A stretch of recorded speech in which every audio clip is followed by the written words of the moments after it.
இலங்கை முழுவதையும் உலக்கிக் கொண்டிருக்கும் பாதாள உலக கும்பல் போதைப்பொருள் கடத்தல்காரர்கள் மிக முக்கியமான புலிகள் கைதாகிக் கொண்டிருக்கும் சூழ்நிலையில் கைது செய்யப்பட்ட ஒரு மிக முக்கிய போதை கடத்தல்காரன் அரசியல்வாதிகளுடனான தொடர்புகள் குறித்து அதிர்ச்சிகரமான செய்திகள் வெளியாக இருக்கின்றன. அது மட்டுமல்ல, தன்னை கைது செய்த பின்னர் மேற்கொண்டிருக்கக்கூடிய மிக முக்கியமான நடவடிக்கைகள்.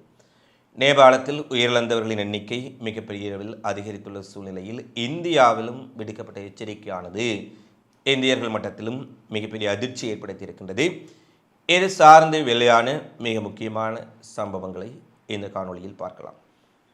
இலங்கையில் அனுர அரசு பொறுப்பேற்றுக் கொண்ட பின்னர் பாதாள உலக கும்பல் என்றால் அதில் போதைப்பொருள் கடத்தல்காரர்கள், கப்பங்கோரக்கூடியவர்கள், கொலைக்காரர்கள், கொள்ளைக்காரர்கள், ஆட்கடத்தல் செய்யக்கூடியவர்கள் என இந்த பாதாள உலக கும்பலுக்குள் பல பிரிவுகள் இருக்கின்றன. அவர்கள் ஒரு நிழல் அரசாங்கம் போல தங்களுக்கென ஒரு மிகப்பெரிய வலையமைப்பை அமைத்து இலங்கையில் மட்டுமல்ல வெளிநாடுகளிலும், குறிப்பாக மலேசியா, துபாய் போன்ற நாடுகளில் கூட தங்களுடைய நெட்வொர்க்கை நிறுவி மிகப்பெரிய அளவில் இந்த குற்றங்களை, ஒழுங்கமைக்கப்பட்ட குற்றங்கள், சாதாரணமாக ஒருவரை கொலை செய்துவிட்டு ஓடிவிடுவதைப் போலல்ல, திட்டமிட்டு திட்டம் வகுத்து ஒரு அணிகளை பிரித்து செயற்படக்கூடிய அளவுக்கு இலங்கையிலிருந்து வெளிநாடுகளிலும் வேரூன்றி இருந்தார்கள். இவர்கள் தற்போது ஒன்றன் பின் ஒன்றாக கைது செய்யப்படும் சூழ்நிலையில் இலங்கையின் போதைப்பொருள் கடத்தல் நடவடிக்கைகளில் மிக முக்கிய பங்கு வகித்து ஷிரான் பாஷிக் என்பவர் கைது செய்யப்பட்டிருந்தார். இவர் தன்னை விடுவிப்பதற்கும் வழக்கு விசாரணைகளை திசை திருப்புவதற்கும் 5000 மில்லியன், நினைத்து பாருங்கள், ஒரு போதைப்பொருள் கடத்தல்காரன் 5000 மில்லியன் ரூபாய், 500 கோடி ரூபாய் தயார் செய்து அவற்றை லஞ்சமாக விசாரணை செய்யக்கூடிய அதிகாரிகள், போலீஸ் அதிகாரிகள், குற்றப்புலனாய்வுத்துறையை சேர்ந்த அதிகாரிகள், இதனை பற்றி நல்ல விதமாக ஒரு பொது பிம்பத்தை ஏற்படுத்துவதற்கு மிகவும் செல்வாக்கு மிக்க ஊடகங்களில் பணிபுரியக்கூடிய ஊடகவியலாளர்கள், சட்டத்தரணிகள் என பலருக்கு இந்த நிதியை வழங்குவதற்கும் லஞ்சம் அளிப்பதற்கும் முன்வந்திருக்கக்கூடிய செய்திகள் வெளியாக இருக்கின்றன.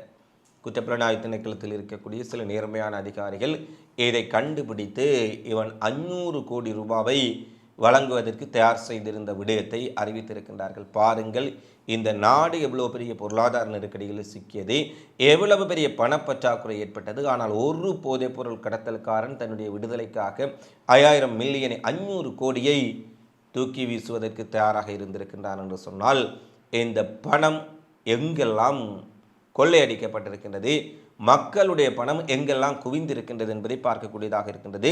துபாயை மையமாக கொண்டு இயங்கும் முகமது சித்திக்கு நெட்வொர்க் மூலம் கொழும்பில் நிர்வகிக்கப்படும் இந்நிதி போலீஸ் அதிகாரிகளுக்கு லஞ்சம் அளிக்கவும், பொது பிம்பத்தை கட்டி எழுப்பவும், தன்னை விடுதலை செய்வதற்கு என பயன்படுத்த தீர்மானிக்கப்பட்டதை ஷிரான் பாஷிக் உறுதிப்படுத்தி இருக்கின்றான். அது மட்டுமல்ல, சான்றா என்று கூறப்படும் பெயரை கொண்ட 42 வயதுடைய பெண்ணொருவர் பாசிக்கின் நீண்டகால நண்பராக செயற்பட்டுள்ள சூழ்நிலையில் அவர் 5 சட்டத்தரணிகளிடம், மிக முக்கியமான 3 ஜனாதிபதி சட்டத்தரணிகளிடம் ஷிரான் பாசிக்கின் விடுதலை குறித்து கலந்துரையாடி இருக்கின்றார் என்ற செய்தியையும் இந்த தொலைபேசிகள் போலீசார் கைது செய்த பின்னர் அவருடைய தொலைபேசியை ஆய்வு செய்ததில் இந்த ஷான்ராவினுடைய தொலைபேசி ஆகப்பட்டது. அந்த பெண்ணினுடைய தொலைபேசி ஆய்வு செய்தது. இந்த விடயங்கள் எல்லாம் தற்போது வெளிவந்திருக்கின்றன. பாருங்கள், 5000 மில்லியன் ரூபாவை கொடுத்து தப்பிப்பதற்கு இந்த போதைப்பொருள் கடத்தல்காரன் முனைந்திருக்கின்றான். அது மட்டுமல்ல, முன்னணி போதைப்பொருள் கடத்தல்காரன் ஷிரான் பாசிக்குடன் நெருங்கிய தொடர்பில் பல முன்னாள் அரசியல்வாதிகள் இருந்திருக்கின்றார்கள் என்ற அதிர்ச்சியான செய்தியையும் அவன் வெளியிட்டிருக்கின்றான். அதாவது, ஷிரான் பாசிக் தற்பொழுது மத்திய குற்றப்புலனாய்வு பணியகத்தின் சிறப்பு தடுப்பு காவலில் வைத்து விசாரிக்கப்படும் சூழ்நிலையில் தன்னிடமிருந்து முன்னாள் அரசியல்வாதிகள், முன்னாள் மிக முக்கியமான அமைச்சர்கள் கூட பல கோடி ரூபாய் பணம் பெற்று இருப்பதாகவும், அதனூடாக தான் சட்டத்தின் பிடியில் அகப்படாமலும் தன்னுடைய சட்டவிரோத வர்த்தகங்களுக்கு மிகப்பெரிய அளவில் அவர்களை பயன்படுத்திக் கொள்ளவும் முடிந்திருப்பதை தெரிவித்திருக்கின்றார். ஷிரான் பாசிக்கிடம் மேற்கொள்ளப்பட்ட தொடர் விசாரணைகளில் குறிப்பாக இவர் இந்த அரசியல்வாதிகளில் 2 மிக முக்கியமான முன்னாள் பெண் அமைச்சர்கள், 2 முன்னாள் கேபினட் அமைச்சர்கள், தற்போதைய நாடாளுமன்ற உறுப்பினர் ஒருவர் உட்பட பல அரசியல்வாதிகள் அடங்குவதால் அடுத்து வரும் நாட்களில் இந்த பாதாள உலக கும்பலுடன், இந்த கொலைக்கார கொள்ளை கும்பல்களுடன் எந்த அரசியல்வாதிகள் எல்லாம் தொடர்பை வைத்திருந்தார்கள் என்ற விவரமும் தற்போது வெளியாக போகின்றது. இது பல அரசியல்வாதிகளுக்கு வயிற்றில் புலியை கரைத்திருக்கும். ஒரு நாடாளுமன்ற உறுப்பினர், 2 பெண் அமைச்சர்கள், 2 முன்னாள் பெண் அமைச்சர்கள், 2 முன்னாள் அமைச்சர்கள், ஒரு அரசியல்வாதி தன்னிடம் தொடர்பில் இருந்ததாகவும், தொடர்பில் இருந்தது மட்டுமல்ல 10 மிக முக்கியமான அரசியல்வாதிகளுக்கு தேர்தல் பிரச்சாரத்திற்காக தான் பணத்தை தண்ணீராக இறைத்து செலவு செய்திருக்கின்றேன் என்ற ஒரு செய்தியையும் வெளியிட்டிருக்கிறான். பாருங்கள், இதை திரைப்படங்களில் தான் சினிமாவில் பார்த்திருக்கின்றோம். ஊரில் இருக்கக்கூடிய பாதாள கோஷ்டியினர் அல்லது மிகப்பெரிய கடத்தல், கொலை, பல்வேறுபட்ட நடவடிக்கைகளில் ஈடுபடக்கூடிய அண்டர் வேல்டு குரூப்புகள் அரசியல்வாதிகளுடன் நேரடி தொடர்பில் இருப்பார்கள். அரசியல்வாதிகளுக்காக கொலைகள் செய்வது, அரசியல்வாதிகளுக்காக சட்டவிரோத காரியங்களை செய்வது, ஆட்கடத்தல்களை செய்வது, அவர்களுக்கு பாதுகாப்பு கொடுப்பது, அவர்களுடைய எதிரிகளை மிரட்டுவது என மிகப்பெரிய அளவில் செயற்படுவார்கள். அதற்கு பதிலாக அரசியல்வாதிகள் அவர்களுக்கு ஒரு நீதிமன்ற சிக்கலோ போலீஸினால் சிக்கலோ அல்லது அவர்கள் மீது ஒரு வழக்கு வரும்போது அவர்களை எப்படியாவது விடுவித்து விடுவார்கள். அதேபோல் இந்த பாதாள கும்பல்களின் சட்டவிரோத வர்த்தகம் பிடிபடாதவாறு பார்த்துக்கொள்வார்கள். அவர் 10 முக்கிய அரசியல்வாதிகளுக்கு அவர்களுடைய தேர்தல் பிரச்சாரத்துக்கு பல கோடி ரூபாய் பணத்தை செலவழித்திருப்பதாகவும், கடந்த அரசாங்கத்தில் மிகவும் சக்தி வாய்ந்த ஒரு அமைச்சர் ஒருவரும் ஷிரான் பாசிக்குடன் தொடர்பில் இருந்து சட்டவிரோதமான நிலங்களை மண் இட்டு நிரப்பி அடுக்குமாடி குடியிருப்புகள் மற்றும் கோட்டல்களை கட்டுவதற்கு அவனுக்கு அனுமதி பெற்றுக் கொடுத்திருக்கின்றார். ஏனெனில் அமைச்சர்கள், அதிகாரிகள், முக்கியமான திணைக்களங்கள் தான் கொழும்பில் உல்லாச விடுதிகளை கட்டுவதற்கு நிச்சயமாக பல இடங்களில் அனுமதி தேவைப்படுகின்றது. அது கட்டடத்துறையாக இருக்கலாம், சுற்றுச்சூழல் பாதுகாப்புத்துறை, பல இடங்கள், கொழும்பு மாநகர சபை உட்பட அந்த இடங்களில் எல்லாம் இலகுவாக ஒரு சாதாரண மனிதன் ஒரு கட்டிடம் கட்டுவதற்காக போனாலே மிகப்பெரிய அளவிலான டாக்குமெண்ட்ஸ், ஆவணங்கள், மிகப்பெரிய அளவிலான கேள்விகள், மிகப்பெரிய அளவிலான தகவல்களை வழங்க வேண்டியிருக்கும். ஆனால் சாதாரணமாக இந்த ஷிரான் பாசிக் இந்த அமைச்சர்களிடம் அனுமதியை பெற்று கொல்பிட்டி, பம்பலப்பிட்டி, கல்கிஷை, பத்தலை போன்ற பல இடங்களில் உல்லாச விடுதிகளையும் நட்சத்திர கோட்டல்களையும் கட்டி அதை வேறு பெயர்களிலும் தன்னுடைய பினாமி பெயர்களிலும் நிர்வகித்து வந்துள்ள விடயமும் தற்போது வெளிவந்திருக்கின்றது.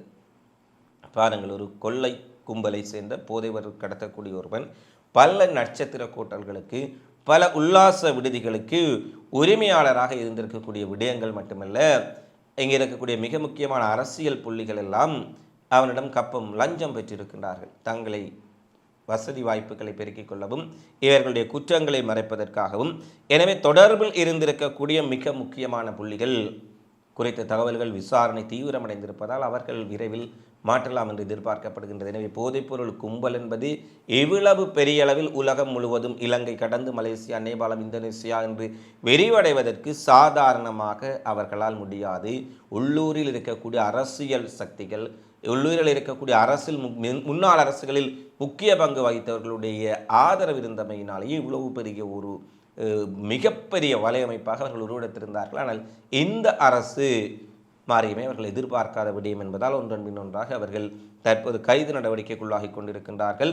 எனவே எந்த ஒரு அரசியல்வாதியும், இவர்களுடன் தொடர்பு இந்த அரசு அதிகாரிகளும், முக்கியஸ்தர்கள் யாராக இருந்தாலும் பாகுபாடின்றி, பாரபட்சமின்றி விசாரணை செய்து அவர்களை கைது செய்வோம் என போலீஸ் மா அதிபர் சிரேஷ்ட சட்டத்தரணி பிரியந்த வீரசூரிய இன்றைய தினம் தெரிவித்திருக்கின்றார். எனவே பாதாள உலக கோஷ்டிகள் மட்டுமல்ல, அவர்களின் தொடர்பில் இருந்த நிழல் உலக அரசியல்வாதிகளும் விரைவில் வெளிச்சத்துக்கு வரலாம். அடுத்து, நேபாளம் சீன எல்லைப் பகுதியில் ஏற்பட்ட பேரழிவு. அது குறித்து ஏற்கனவே பேசியிருந்தோம். நினைத்து பார்க்க முடியாத பேரழிவு.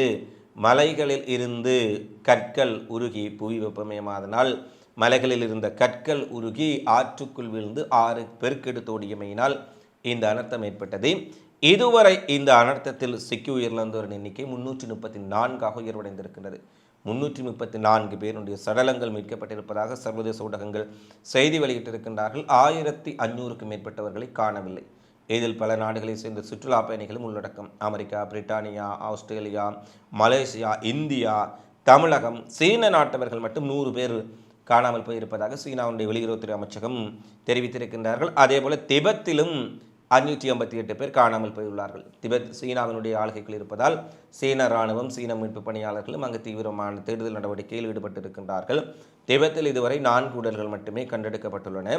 மலை மற்றும் புவியியல் இருப்பிடம் காரணமாக, எனில் மலைப்பாங்கான பிரதேசங்கள், மிக குறுகலான சந்துகள், ஒடுக்கமான மலைப்பாதைகள் என்பதால் மீட்பு பணிகள் சிக்கலாக மாறியிருப்பதாக மீட்பு பணியாளர்கள் தெரிவித்திருக்கின்றார்கள். அதிக அளவில் ஹெலிகாப்டர்களை மீட்பு பணிகளுக்கு பயன்படுத்தப்பட்டு வருகின்றன. எனவே காணாமல் போனவர்கள் மீட்கப்பட வேண்டும். அவர்கள் எந்த விதமான சிக்கலும் இல்லாமல் திரும்பி வர வேண்டும் என்பதுதான் அனைவருடைய பிரார்த்தனையாகவும் இருக்கின்றது. இப்படியான சம்பவத்தில் மேலும் ஒரு அதிர்ச்சியான ஒரு செய்தியை நேபாள பல்கலைக்கழகத்தின் பேரிடர் ஆய்வு மைய இயக்குனர் பசந்த ராஜ் அவர்கள் தெரிவித்திருக்கின்றார்.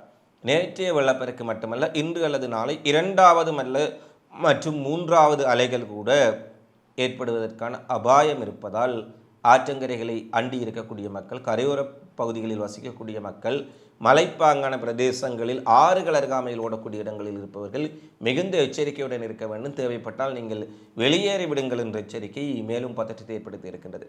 நேபாளத்தில் ஓடக்கூடிய சில பாய்ந்து செல்லக்கூடிய ஆறுகள் இந்தியாவுக்குள்ளும் செல்வதால் நேபாளத்தின் எல்லை பகுதியில் இருக்கக்கூடிய இந்தியாவின் மாநிலங்களும் பதற்றத்துக்குள்ளாக இருக்கின்றன. குறிப்பாக பீகார், உத்தரப்பிரதேசமும் மிகப்பெரிய அச்சத்துக்குள்ளாக இருக்கின்றது. கோசி, கண்டக் ஆறுகள் நேபாளம் மட்டுமல்ல, நேபாளத்தில் ஆரம்பித்து இமயமலையில் ஆரம்பித்து இந்தியாவுக்குள்ளும் பாய்கின்றன. அதனால் நேபாளத்தில் ஏற்பட்ட வெள்ளப்பெருக்கை அடுத்து பீகார், உத்தரப்பிரதேசம் உள்ளிட்ட மாநிலங்களும் உச்சக்கட்ட உசார் நிலைக்கு சென்றிருப்பதுடன் அங்கிருக்கும் மக்களும் எச்சரிக்கப்பட்டுள்ளார்கள். இது ஒரு எல்லை கடந்த அச்சுறுத்தலாக உருவாகி இருப்பதால் நேபாளத்தை அண்டிய அனைத்து இந்திய மாநிலங்களும் மிகப்பெரிய அளவில் அலர்ட் செய்யப்பட்டுள்ளார்கள் என்ற செய்தியும் தற்போது வெளியாக இருக்கின்றது. எது எப்படியாயினும் வெள்ளத்தில் காணாமல் போனவர்கள், அலையில் அடித்து செல்லப்பட்டவர்கள் மீண்டும் காப்பாற்றப்பட வேண்டும். அவர்கள் நல்ல முறையில் குணமடைய வேண்டும். நேபாளம் மீண்டும் இயல்பு நிலைக்கு திரும்ப வேண்டும் என்பதுதான் எங்கள் ஒருவருடைய பிரார்த்தனையாக இருக்கின்றது. இவைதான் தற்போது வெளியான இலங்கை உலகில் வெளியான மிக முக்கியமான செய்திகளாக பதிவாக இருக்கின்றன. தொடர்ச்சியாக உலகெங்கும் நடைபெறக்கூடிய முக்கியமான தகவல்கள், சம்பவங்களோடு இணைந்திருங்கள். மீண்டும் ஒரு காணொளியில் சந்திப்போம். நன்றி.